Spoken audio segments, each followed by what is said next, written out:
Ladakh actually क्यों जाना चाहते हैं, इसका रीज़न है।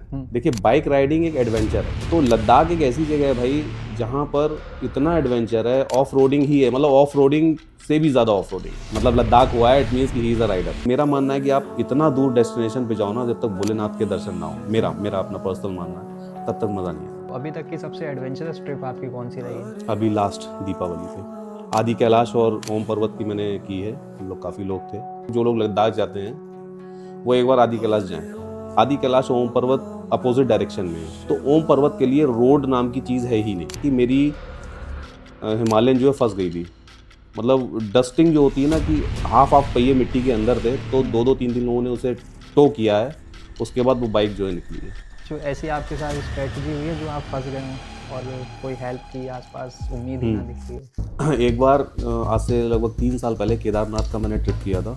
उसमें 8 बाइकें गई थी, 12 लोग थे। केदारनाथ की ट्रिप थी और उस दिन कंटिन्यूसली बारिश हो रही थी। वो क्लासिक थी उसके पास, तो वो 70 की 80 की स्पीड से था, बस यही उसका फॉल्ट था। तो डिवाइडर एक जगह ख़त्म होता था, वहाँ से एक ऑटो अपोजिट साइड से आया और वो आगे आ गया इसमें, और ये सीधा जाके उसमें हिट हुआ और ये गिरा। उसकी चेस्ट की 4 हड्डियाँ टूट चुकी थी, ये कलाई चली गई थी और ये बोन। अगर हम लोग आदि कैलाश के लिए राइडिंग करते हैं तो वहाँ पर प्रॉपर जो है ना वो रोड नहीं है बिल्कुल। माउंटेन में रिस्क 2-3 तरीके की होती है। पहला, अगर आप विंटर में जा रहे हैं तो ब्लैक आइस पड़ जाती है। और हुआ ये कि रुद्रपुर के आगे से मैं जब निकला हूँ तो एक बंदे ने मेरी बाइक हिट की।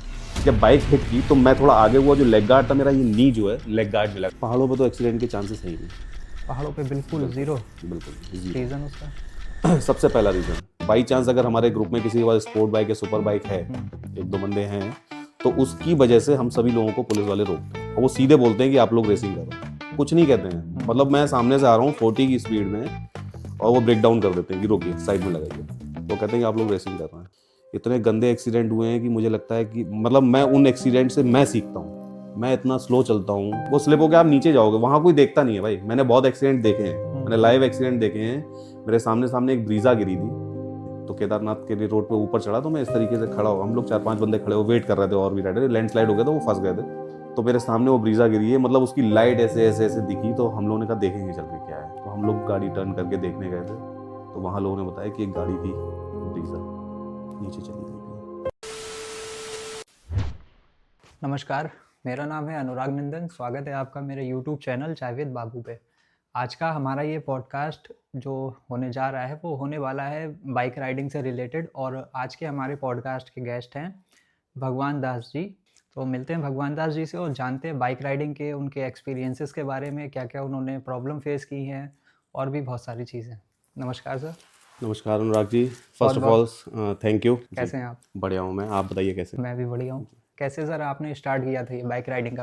यार एक्चुअली क्या था कि लॉकडाउन के टाइम पे, लॉकडाउन से पहले इसका कोई मुझे पता ही नहीं था ABCD। तो लॉकडाउन के टाइम पे एक निखिल मुंबईकर करके एक बंदा है, हाँ, मुंबई से बिलोंग करता है, यू नो दैट।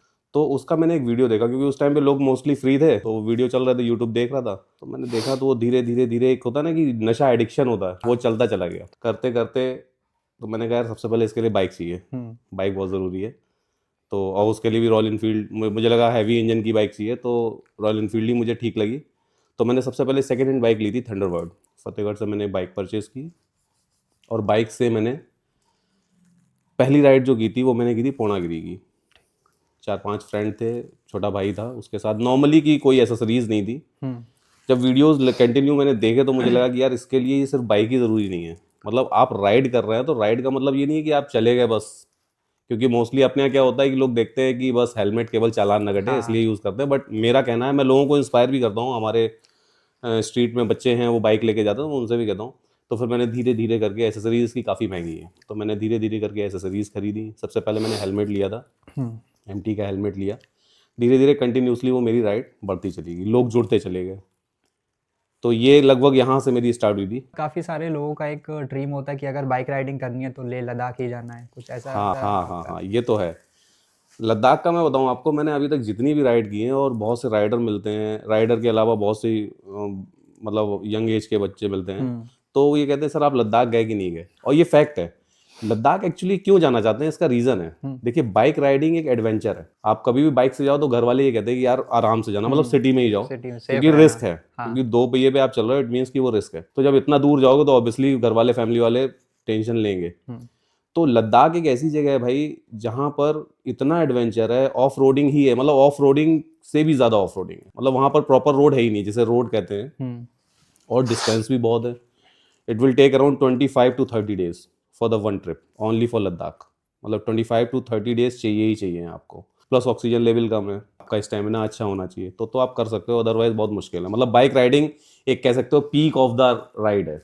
मतलब लद्दाख हुआ है, इट मीन्स कि he is a rider, all of them. तो आप अभी लद्दाख होकर आए नहीं, हैं? अभी मैं लद्दाख नहीं गया हूँ, बट प्लान बना है मई जून में नेक्स्ट ईयर, पक्का है। अच्छा, लद्दाख जैसे ऑफ रोडिंग के लिए सुपर बाइक ज़्यादा मैटर करती है या नहीं, sports bike? Super bike, sports bike मुझे नहीं लगता है। मतलब ये नहीं कहूँगा, देखिए अब तो ये हो गया है कि मैंने देखा लद्दाख स्प्लेंडर से भी लोग गए हैं, सुपर स्प्लेंडर से, वो एक अलग। लेकिन परेशानी, जैसे कि एडवेंचर मैंने कहा, अब एडवेंचर में क्या होता है कि मैं कुछ भी झेल लूंगा। हाँ। मैं स्पोर्ट बाइक लेके जा रहा हूँ, I can tolerate anything. But proper जो है लद्दाख की राइड बुलेट से ही स्टार्ट हुई थी। आप देखेंगे पुराने वीडियोस जितने भी, क्योंकि राइडर जितने भी हैं, मुझे लगता है रॉयल एनफील्ड के अलावा कोई गाड़ी चूज नहीं करते हैं। जो विंटेज, जो मतलब मैंने देखा है 50 to 55 एज के भी जो फॉरनर आते हैं जो राइड करने, कंट्रीज राइड करते हैं, they are also using Royal Enfield. तो सुपर बाइक मुझे नहीं लगता है, मेरा सजेशन है, बाकी जिसके पास है वो जा सकता है, ऐसा नहीं है। मेरे साथ भी गए हैं बहुत से लोग छोटी बाइक से भी, it's okay, but royal Enfield is best. कुछ लोग इसको ट्रोल करते हैं कि रॉयल एनफील्ड अगर आप राइड कर रहे हैं तो वो वाइब्रेट करती है। देखिए, वाइब्रेशन वाला जो इशू है ना, वो काफ़ी टाइम पहले था। अभी रॉयल एनफील्ड ने जे सीरीज इंजन जो लॉन्च किए हैं, जैसे कि मेरे पास थंडरबर्ड थी तो उसमें वाइब्रेशन था, बट यार फिर एडवेंचर किस बात का है। वाइब्रेशन से ठीक है, प्रॉब्लम होती हैं, ऐसी कोई प्रॉब्लम नहीं है यार। चले जाओगे तो थोड़ा सा हाथ में वाइब्रेशन रहता है, 10-5 मिनट जब आप कहीं ब्रेक लेते हैं तो वो ईजी हो जाता है, कंफर्ट हो जाता है। बट अभी जो नई बाइकें आई हैं उसमें नहीं है। जैसे मेरे पास अभी मैंने ली है, अभी हिमालयन ली है और एक मेटियोर है, दोनों में कोई वाइब्रेशन नहीं, कोई साउंड नहीं है। तो अभी तो ठीक है, मतलब पुराने लोग कहते होंगे, बट अभी ठीक है। मेटियोर के कंपैरिजन में हिमालयन ज़्यादा कंफर्टेबल है? नहीं, मेटियोर मस्ट कंफर्ट। रीज़न है वो क्रूज़र बाइक है। मेटियोर क्रूज़र बाइक है, मेटियोर में कंफर्ट ज़्यादा है, बट लॉन्ग रूट पे अगर आपको जाना है तो बाइक आपका साथ ज़्यादा देगी, वो है हिमालयन।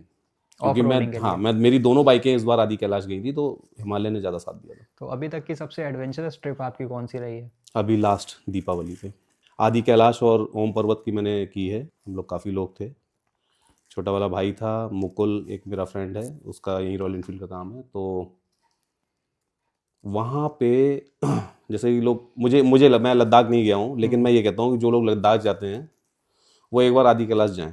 आदि कैलाश ओम पर्वत अपोजिट डायरेक्शन में है, मतलब इस साइड में आदि कैलाश ओम पर्वत है, इसकी अपोजिट साइड में आदि कैलाश है। तो ओम पर्वत के लिए रोड नाम की चीज़ है ही नहीं।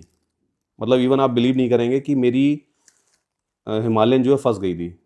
मतलब डस्टिंग जो होती है ना, कि हाफ पहिए मिट्टी के अंदर थे, तो 2-3 दिन लोगों ने उसे टो किया है, उसके बाद वो बाइक जो है निकली है। बहुत टफ है, बहुत। और ऑक्सीजन लेवल आप समझ सकते हो, इतनी ऊंचाई पे जाओगे, 17,000 फीट की ऊंचाई है, तो वहाँ ऑक्सीजन लेवल कम हो गया। अब ऑक्सीजन अपने लिए कम होगा तो ऑब्वियसली गाड़ी को ऑक्सीजन नहीं मिलेगी, तो वो भी पिकअप नहीं बनाएगी, तो वो भी पिकअप तोड़ रही थी।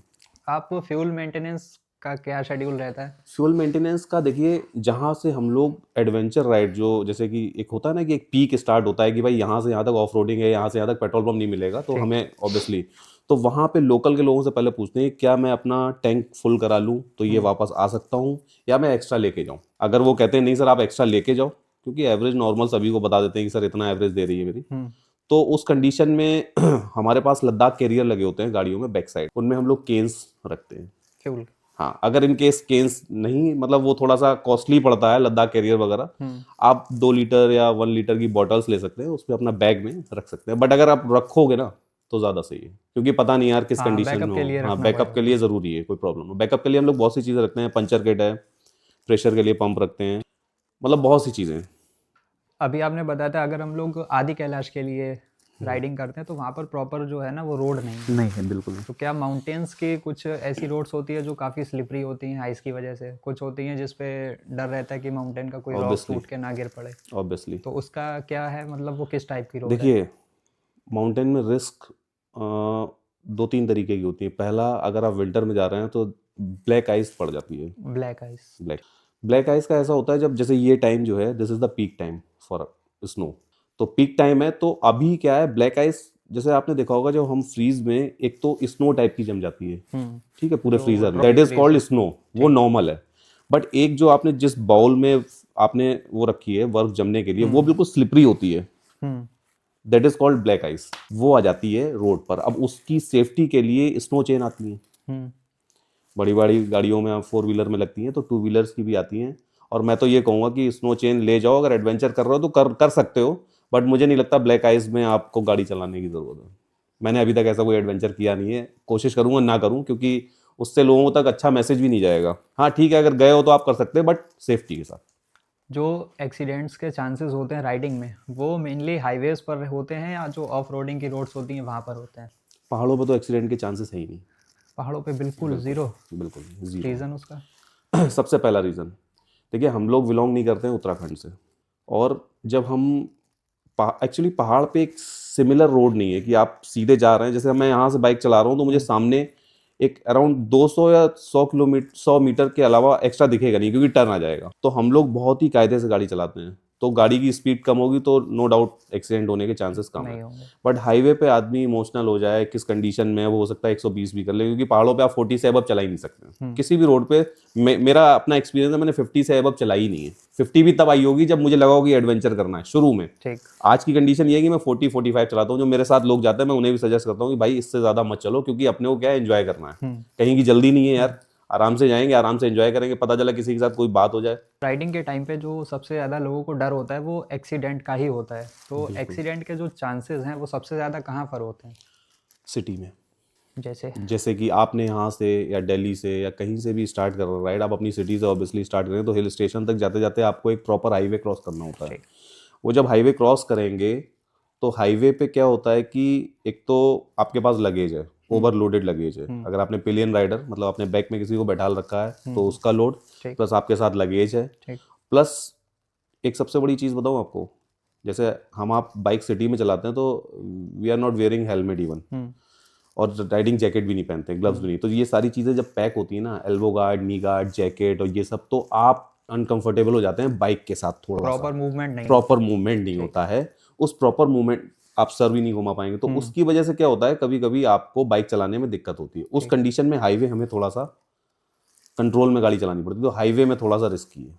बट हिल्स पे मुझे नहीं लगता है, अगर आप सही चला रहे हैं गाड़ी। बाइकर्स आके एक ही लोकेशंस पे इकट्ठे होते हैं, फिर वहाँ से डेस्टिनेशन के लिए निकलते हैं, तो वो चीज़ सेफ होती है या अनसेफ होती है? वो अनसेफ है। मैं आपको एक चीज़ और बताऊं, मेरा अपना पर्सनल एक्सपीरियंस है, और कभी मौका मिला तो मैं उन पर कमेंट्स नहीं करता हूँ, क्योंकि वो उनकी अपनी लाइफ है, उन्हें भी इतना पता होता है। जो लोग 20 लाख की बाइक यूज़ कर रहे हैं, दे नो दैट कि कैसे बाइक चलानी है। एक्चुअली उनके लिए मैं एक वर्ड यूज़ नहीं करूँगा, अपने फरकात में बहुत यूज़ किया जाता है, लेकिन वो बहुत गलत है। ठीक। देखिए उससे मैसेज गलत जा रहा है। ठीक है, आपकी पहली राइड आपने चलाई, जैसे भी चलाई, आपके पास बाइक है, वो बहुत एग्रेसिव बाइक है, आप उसे चला रहे हो, ठीक है, बट उससे मैसेज गलत जा रहा है। आज का यूथ जो है ना, एक तो ये सारी चीज़ें देखता है, ठीक है, मैं भी यही चीज़ें देख के मैंने राइड स्टार्ट की, बट मैं एक मैच्योरिटी लेवल पे मैंने काम किया कि लोगों के पास गलत मैसेज ना जाए। तो वो क्या करते हैं कि वो बाइक, आपने देखा होगा रील्स का, जैसे आपने कहा कि वो बहुत गलत तरीके से बाइक चलाते हैं। टर्निंग करेंगे, पुलिस वाले भी उन्हें रोकते हैं, और उनकी वजह से हम लोगों को भी दिक्कत होती है। पुलिस वाले हम लोगों को भी रोकते हैं, बट ये है कि हम लोगों के पास बाइकें ऐसी होती हैं तो इतना नहीं करते हैं। बाई चांस अगर हमारे ग्रुप में किसी के पास स्पोर्ट बाइक या सुपर बाइक है, एक दो बंदे हैं, तो उसकी वजह से हम सभी लोगों को पुलिस वाले रोकते हैं, और वो सीधे बोलते हैं कि आप लोग रेसिंग कर रहे हैं, कुछ नहीं कहते हैं। मतलब मैं सामने से आ रहा हूँ 40 की स्पीड में, और वो ब्रेक डाउन कर देते हैं कि रोकिए, साइड में लगाइए। वो कहते हैं कि आप लोग रेसिंग कर रहे हैं, बाइक देख के ऑब्वियसली बोलेंगे, क्योंकि इन लोगों ने माहौल ख़राब कर रखा है। राइडर्स ने, उन्हें राइडर्स नहीं बोलूँगा, राइडर्स का नाम ख़राब नहीं करूँगा मैं, क्योंकि वो मुझे लगता है टपोरी टाइप के लोग हैं जो इस तरीके काम करते हैं। मेरा मानना है व्हीली भी करते हैं वो। व्हीली बहुत ज़्यादा करते हैं भाई, लोगों को, मतलब इवन उनका तो लॉस होता ही है।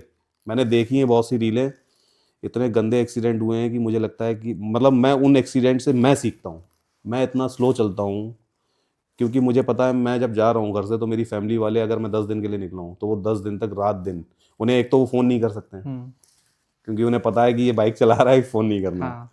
तो वो पूरे दिन इंतजार करते हैं। इवन मेरी मम्मी खुद कहती हैं कि जब तक तू घर पे नहीं आ जाता है तब तक चैन नहीं मिलता। ये फैक्ट है। कुछ लोकेशंस ऐसी भी होती होंगी जहाँ नेटवर्क अवेलेबल नहीं होते हैं। अभी मैं आदि कैलाश गया हूँ, ओम पर्वत गया हूँ, तो मॉर्निंग में 4 बजे स्टार्ट की थी, तो 4 बजे उठ के कॉल तो नहीं कर सकता था, मैंने कहा सब सो रहे होंगे, तो 5-6 बजे के अप्रॉक्स मैंने एक मैसेज डाला, तो देखा मैसेज सीन हो गया, तो मैंने कॉल कर दी कि मैं यहाँ से निकल चुका हूँ, मैं शाम को आके ही कॉल करूँगा, अगर नेटवर्क आया तो मैं करूँगा। नेटवर्क नहीं होते हैं, बहुत सी जगह नहीं होते हैं। बाइक राइडिंग में लक मैटर करता है या स्किल्स मैटर करती हैं? स्किल्स। लक तो कहीं भी मैटर नहीं करता, इसलिए नहीं करता, इसका भी मैं आपको बताऊंगा कि सपोज़ मैं यहाँ से जाता हूँ और मैंने जैसे कि मैंने आदि कैलाश की यात्रा की है, आदि कैलाश की यात्रा में मेरी स्किल्स मेरे काम आई हैं। क्या? स्किल्स, पहली स्किल्स, बाइक को किस पोजीशन में, किस कंडीशन में, किस रोड पर कैसे चलाना है। जैसे होता क्या है कि जब हम हाईवे पे चल रहे होते हैं ना, तो किस पोजीशन में हमें चलना है, क्या स्पीड लेके चलनी है कि हमारा बैक साइड में जो बंदा है उसे भी हमें देखना है, क्योंकि ज़रूरी नहीं है वो आपकी स्किल्स फॉलो कर रहा हो, ठीक। है ना, तो मुझे उसे भी देखना है। जगह जगह पे ब्रेक लेके हमें, अब जैसे सपोज़ कि मेरे साथ बहुत से राइडर जाते हैं, नाइट में हम लोग राइड करते हैं, तो अब नींद आती है, नहीं बोलते हैं, बट मैं क्या करता हूँ, मैं ब्रेक लेता हूँ। मैं ब्रेक ब्रेक इसलिए नहीं लेता हूँ कि मुझे चाय पीनी है, मैं ब्रेक सिर्फ इसलिए लेता हूँ, मैं उन्हें जज करता हूँ कि ये राइडर किस कंडीशन में है। ऐसा तो नहीं है नींद आ रही हो ये बोल ना रहो। तो स्किल्स ज़रूरी है, लक मुझे नहीं लगता मैटर, लक का कोई काम ही नहीं है राइडिंग। राइडिंग, कोई काम नहीं, देयर इज़ नो लक। कुछ ऐसी आपके साथ स्ट्रेटजी हुई है जो आप फंस गए हो और कोई हेल्प की आसपास उम्मीद ही ना दिख रही हो? एक बार आज से लगभग 3 साल पहले केदारनाथ का मैंने ट्रिप किया था, उसमें 8 बाइकें गई थी, 12 लोग थे, और काफ़ी फ्रेंड्स आए थे मेरे मेरे एक सीनियर भी थे, मेरे मामा का बेटा था, मेरा सगा भाई भी था, तो सब अपनी बाइक्स लेके आए थे और यहीं पे सारे रुके थे। केदारनाथ की ट्रिप थी और उस दिन कंटिन्यूसली पानी बारिश हो रही थी, और मैं अपनी फैमिली के लिए बहुत अच्छा बोलूँगा कि मेरे फादर मुझे बहुत सपोर्ट करते हैं। वो बोले टेंशन मत ले, बारिश हो रही है, टेंशन मत ले, सुबह तक सही हो जाएगा। अच्छा, रात में निकलना था मुझे, तो मैं यहाँ से निकला रात में, और लगेज बहुत ज़्यादा था, क्योंकि इतना आइडिया नहीं था, वो सारे फ्रेंड्स भी लगेज ज़्यादा लाए, तो मैंने कहा ले चलो। तो लगेज ओवर होने से क्या होता है, बाइक बल्कि दिखती है, होती नहीं है, और बल्कि दिखने में ना कॉन्फिडेंट लेवल थोड़ा डगमगा जाता है। तो हम लोग यहाँ से निकले बरेली। बरेली से अप्रॉक्सीमेटली 5 किलोमीटर पहले मेरे मामा का बेटा जो है, वो क्लासिक थी उसके पास, तो वो 70 की 80 की स्पीड से था, बस यही उसका फॉल्ट था। जबकि मैंने उसे मना किया, और भी राइडर थे, उन्होंने मना किया कि 50-55 चलो, नाइट का टाइम है, आराम आराम से चलो, बट नहीं माना वो। तो डिवाइडर एक जगह ख़त्म होता था, वहाँ से एक ऑटो अपोजिट साइड से आया और वो आगे आ गया इसके, और ये सीधा जाके उसमें हिट हुआ और ये गिर गया। उसके बाद इसकी कंडीशन बहुत बुरी हो चुकी थी, और मैं जब तक 2-4 मिनट में मैं भी वहाँ पहुँचा, तो लोग रोका राइडर्स ने कि भैया एक्सीडेंट हो गया। एक तो एक्सीडेंट वर्ड ऐसा है ना कि बैंड बज जाती है। तो जैसे ही मैंने सुना, तो पहले तो मेरे दिमाग में आया कि भाई किसका हुआ और हुआ क्या है, मतलब बंदा है भी कि नहीं, क्योंकि बाइक सामने जो पड़ी थी वो बहुत बुरी कंडीशन में। जब मैंने देखा तो बैठा हुआ था मेरे मामा का बेटा, एक तखत पड़ा हुआ था वहाँ पर, वहाँ बैठा हुआ था। तो मैंने कहा चलो ठीक है बंदा। तो अब उस समय तो अच्छा, मेरे साथ 2 MR थे, मेडिकल रिप्रेजेंटेटिव थे, तो उन्हें थोड़ा सा आइडिया था क्या हुआ है। तो उन्होंने कहा भैया इसकी ये बोन तो चली गई है। तो उन्होंने एक लकड़ी का टुकड़ा पड़ा हुआ था, वो बांध दिया उसके। अब जाएं कहाँ, रात के बज रहे थे 3। एक बंदे को मुझे बरेली से पिकअप करना था, वो भी राइडिंग में था, रत्नेश मिश्रा। मैंने उसे फ़ोन किया, उसने फ़ोन उठाया, मैंने कहा भाई ऐसी ऐसी ट्रेजेडी हो गई और ये प्रॉब्लम हो गई। बोले कोई नहीं, आप मेरे रूम पे हो। सैटेलाइट के पास में उसने होटल में रूम ले रखा था, मैं वहाँ गया और उसे लिटाया। दर्द में लेट गया, क्योंकि मॉर्निंग में ना कोई हॉस्पिटल खुला था ना कुछ। तो फिर सुबह मैं उसे ले गया ट्रीटमेंट के लिए। ट्रीटमेंट के लिए लेके पहुँचा हूँ तो आप बिलीव नहीं करेंगे, उसकी चेस्ट की 4 हड्डियाँ टूट चुकी थी, ठीक। ये कलाई चली गई थी, और ये बोन, मतलब ये वो बोन टूटी थी उसकी जो जल्दी जुड़ती नहीं है, ठीक। सारी सारी टूट गई थी। लेकिन वो यही कह रहा था मुझे जाना है। मैंने कहा अब तो तुम किसी मतलब से नहीं जा सकते। अब कंडीशन ये हो गई थी, सारे लोग प्रिपरेशन करके आए हैं, मतलब 6 महीने 7 महीने से हम लोग प्लान कर रहे थे, ड्रीम होता है एक राइड, वो सारा खराब हो चुका था। बहुत बुरी कंडीशन थी, मेरा माइंड काम नहीं कर रहा, क्योंकि पूरी राइड मैंने लीड की थी। डॉक्टर को दिखाया, डॉक्टर से कहा, मैंने कहा अब कंडीशन इसकी ये है कि बाइक भी सही नहीं है, बाइक भी मैंने कहा चलो सही कराएंगे, लेकिन मैं भोलेनाथ का बहुत बड़ा भक्त हूँ। मैंने तुरंत उनसे कहा कि मैंने भगवान ऐसा कर दो, जो ये जाना भी चाहता हो चला जाए, बाइक सही हो जाए। तो बाइक पड़ोस में एक मैकेनिक था, मैंने उसे बाइक दिखाई, बाइक उसने सही कर दी, जो भी उसमें कमी थी, टायर वगैरह सब फट चुका था ऑलमोस्ट। जैसे तैसे बाइक लेके आए थे सैटेलाइट तक, उसे लेके गए हॉस्पिटल। तो डॉक्टर ने कहा ये नहीं जा पाएगा। तो मैंने डॉक्टर से कहा, मैंने सर ऐसा हो सकता है कि ये 200-250 किलोमीटर सफ़र कर ले, इसे घर जाना है अपने। मैंने एक्सक्यूज़ लेके कहा तो देखते हैं। तो बोला हाँ 200-250 किलोमीटर ले जा सकते हो आप इसे, बट ये ड्राइव ना करे, ये बैठ जाए बाइक पे। मैंने कहा ठीक है। मैंने कहा पहला तो डॉक्टर ने सजेशन अच्छा दे दिया, मोटिवेट कर दिया, दूसरा वो खुद मोटिवेट है जाने के लिए केदारनाथ दर्शन के लिए। तो बैंडेड क्रिप बैंडेड वगैरह टाइटली बांध दिए, प्लास्टर कराया, बंदा रेडी। शाम के 4 बजे हम लोग राइड के लिए फिर तैयार। मतलब उस बंदे, वो बंदा जब उसका ट्रीटमेंट चल रहा था बोला, रोने लगा था वो, बोला कि भैया जब मेरा मन है जाने का, मैं फिट हूँ, मैं खुद बोल रहा हूँ, तो आप लोगों को क्या दिक्कत है। तो सबने कहा ठीक है यार, ये भी एक एडवेंचर है, चलो लेके चलो। अब जो हो गया वो हो गया, लेके गए। और सबसे पहले केदारनाथ मंदिर पहुंचने वाला वही बंदा था, कमल अवस्थी। पूरे ग्रुप में घोड़े से गया वो, घोड़े से आया, नो डाउट वो पैदल नहीं जा सकता था, बहुत ठीक। हैट्रिक यात्रा है।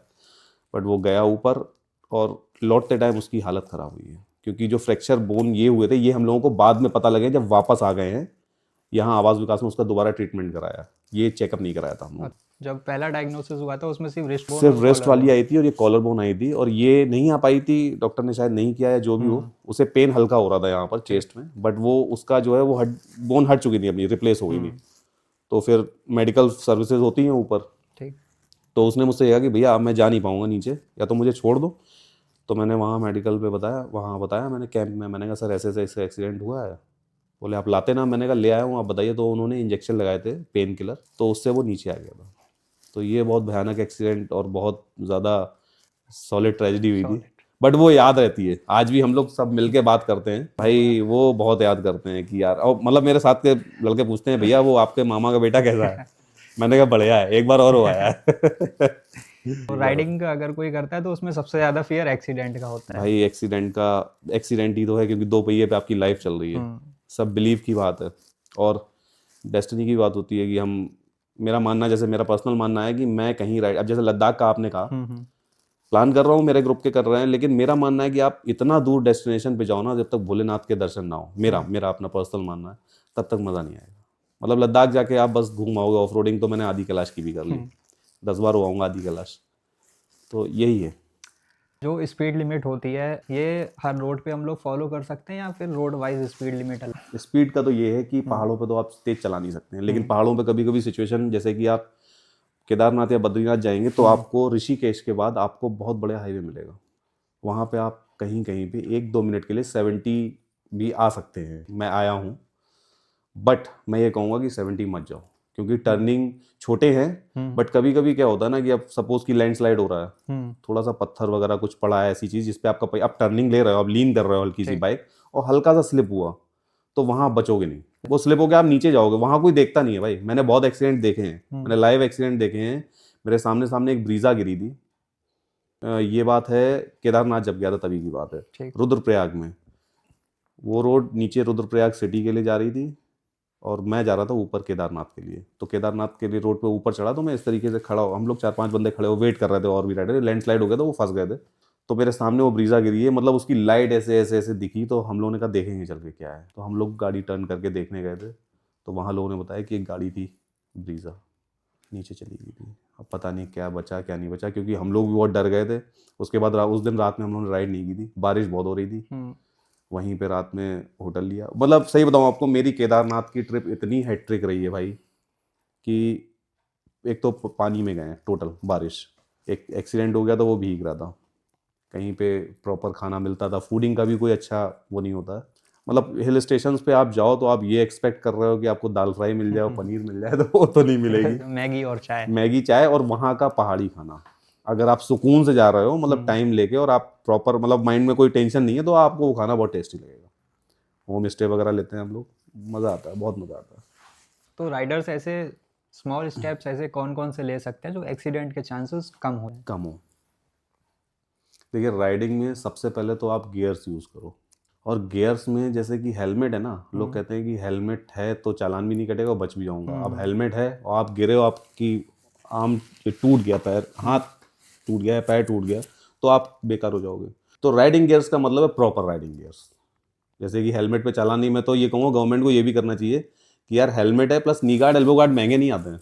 मतलब मुझे लगता है कि बहुत मिनिमम जो आते हैं वो 600-650 में आ जाएंगे, वो ले सकता है, कोई भी ले सकता है। एफर्ट, बाइक चला रहे हो, अपनी लाइफ बचाने के लिए इतना तो कर सकते हो। हम मोबाइल लेते हैं तो उस पर कवर और लेमिनेशन सब कराते हैं, तो इतना करना चाहिए। तो हेलमेट, एल्बो गार्ड, नी गार्ड, ग्लव्स जरूर लेने चाहिए पैडिंग वाले, वो भी अप्रॉक्स 1000-500 रुपये में आ जाते हैं। अगर ये सब ले सकते हो, एफर्ट कर सकते हो, तो आप राइड करो, अदरवाइज मैं बोलूँगा कि बिल्कुल राइड मत करो।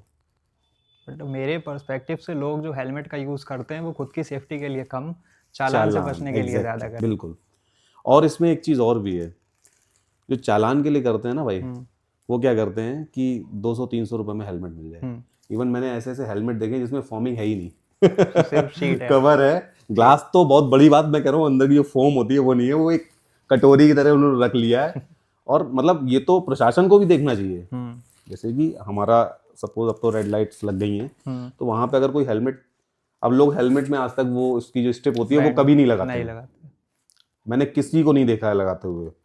तो प्रशासन में जैसे कि ट्रैफिक पुलिस में हमारे ऑफिसर खड़े होते हैं, तो मैं उनसे भी रिक्वेस्ट करूंगा कि अगर देखो बताने में कुछ नहीं है यार, आप हेलमेट चेक कर रहे हो तो उन्हें बता दो ये स्ट्रिप लगा लो। इतना कहना है, वो ना लगाए ठीक है, अगर आपने 100 लोगों से बोला 50 लोगों ने भी लगा लिया, या उन्होंने कुछ मैसेज अच्छा मिला, उन्हें लगा हाँ यार सही कह रहे हैं, या उन्हें आगे जाके हो सकता है बाई चांस वो गिर गए, हेलमेट निकल गया तो उन्हें लगा नहीं लगाना चाहिए, तो वो मैसेज अच्छा जाएगा। क्वालिटी मैटर करती है राइडिंग गियर्स। बिल्कुल, ये मेरे लिए तो बहुत करती है, मेरे साथ हुआ है।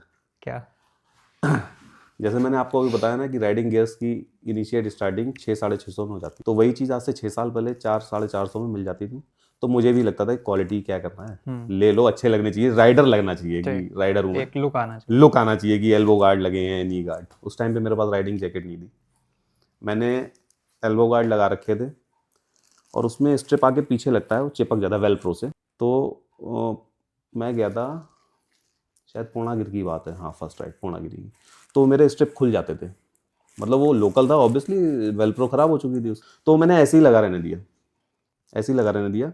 और हुआ ये कि रुद्रपुर के आगे से मैं जब निकला हूँ तो एक बंदे ने मेरी बाइक हिट की, जब बाइक हिट की तो मैं थोड़ा आगे हुआ, जो लेग गार्ड था मेरा, ये नी जो है लेग गार्ड में लगा। अब सोचो आप, मेरा अगर एल्बो गार्ड प्रॉपर होता तो मेरे चोट थोड़ी लगी थी, बट वो ज़्यादा भी लग सकती थी अगर थोड़ा सा हिट तेज होता, बहुत ज़्यादा नी भी जा सकती थी मेरी, बट बच गया मैं जैसे भी।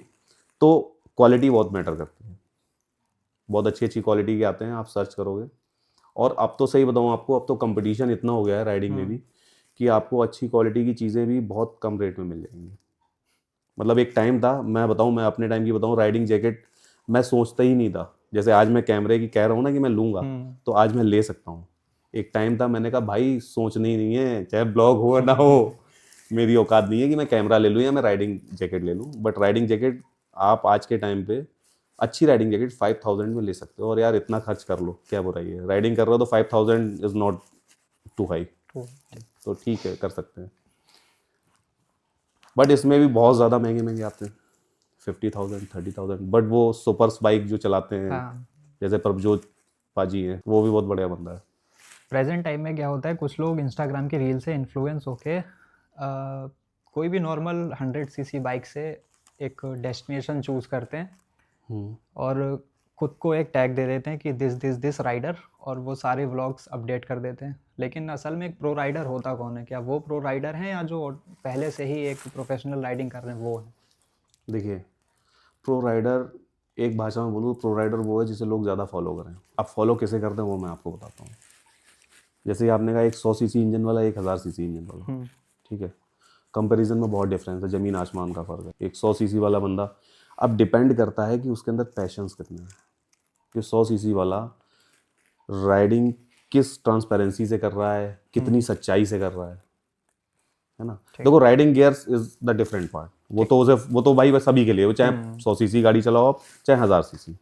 क्वालिटी डिपेंड करता है भाई बजट के ऊपर। हर, अब मैं ये कहूँगा कि 5000 की जैकेट मैंने बोल दिया, अब हर कोई नहीं ले सकता 5000 की जैकेट, मैं भी नहीं ले सकता था आज से 5 साल पहले, मैंने भी नहीं ली, मैं भी एल्बो गार्ड निकाल लेता था।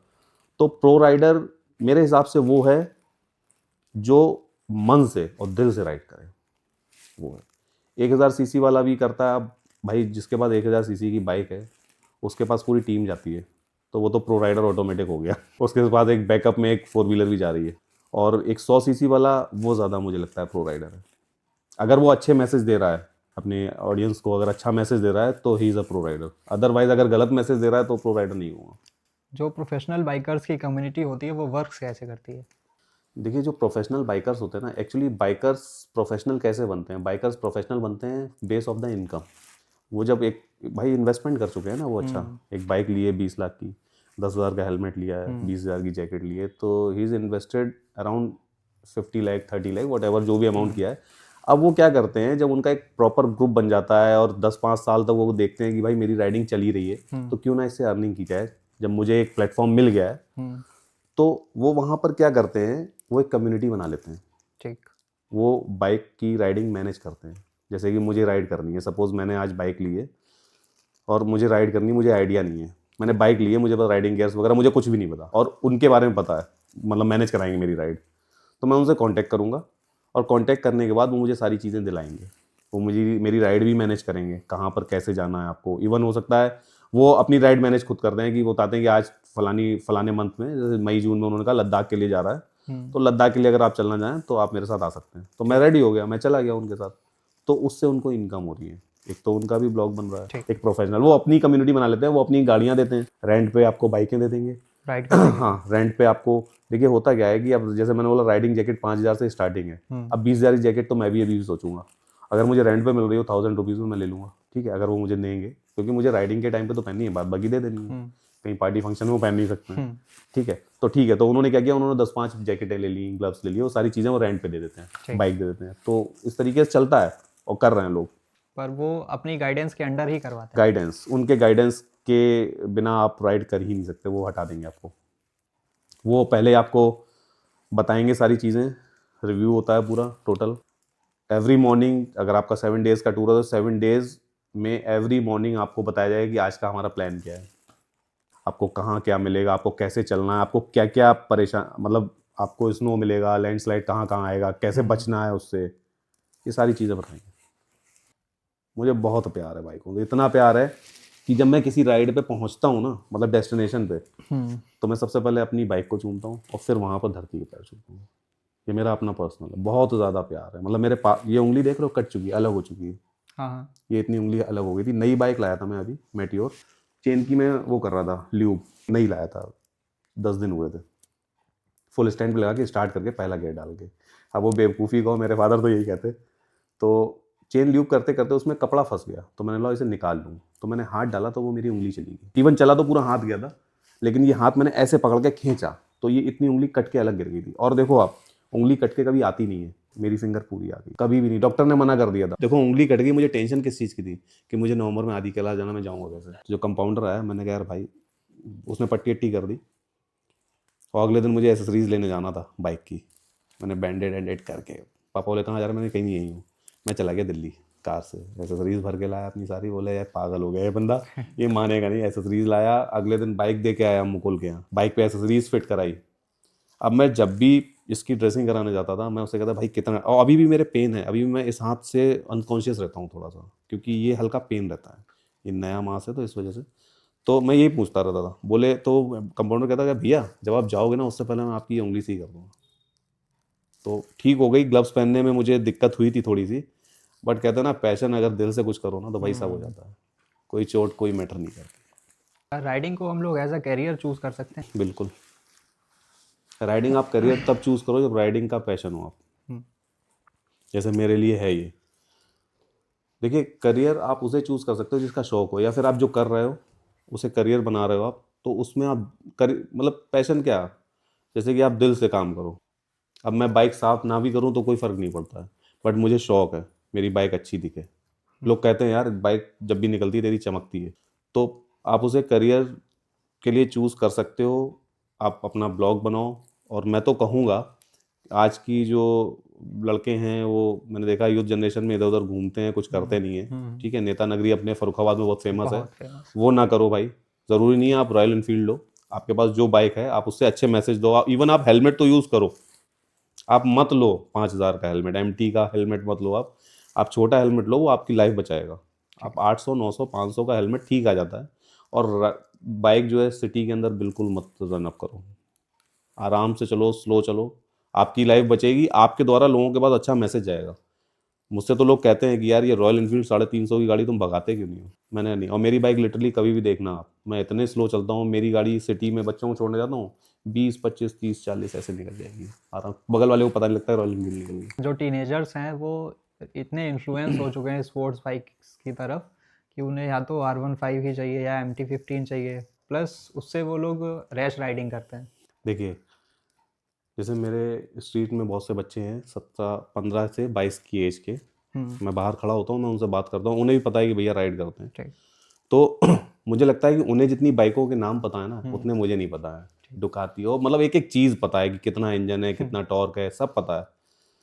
और मुझे लगता है कि जब उन्हें इतनी नॉलेज है ना और उन्हें बाई चांस मिल जाए, वो कहते हैं कि भैया मुझे ना बुलेट लेनी है, मुझे लेनी है चाहे कुछ भी हो जाए। तो मुझे लगता है जिस दिन इन्हें मिल जाएगी ना, ये भाई कसम से रोड पे 2-4 को मार देंगे, पक्का है। मैंने उनसे कहा, मैंने कहा यार तुम बुलेट ले लो, करो क्या, तुम्हें भाई जाना ही नहीं है, तुम स्कूल जाते हो और तुम चाबी ले भी लोगे तो 1-2 दिन। तो उनके साथ तो ये है कि अगर उन्हें बाइक मिल गई ना तो वो गलत है, क्योंकि ये एज एक ऐसी होती है ना, क्योंकि उस टाइम पे मुझे भी बाइक नहीं मिली थी। तो उस टाइम पे वो बाइक ना लें, अपने पैशन को थोड़ा सा दबा लें। हाँ, जब मैच्योर हो जाए या उन्हें लगने लगे कि हाँ इसे मैं प्रॉपर तरीके से फॉलो कर सकता हूँ, जिस दिन वो हेलमेट लगा के निकलने लगेंगे उस दिन उन्हें खुद फील हो जाएगा कि हाँ भाई आप ठीक है, अदरवाइज ना लें। जो अपकमिंग राइडर्स हैं उनके लिए आपका मैसेज क्या रहेगा?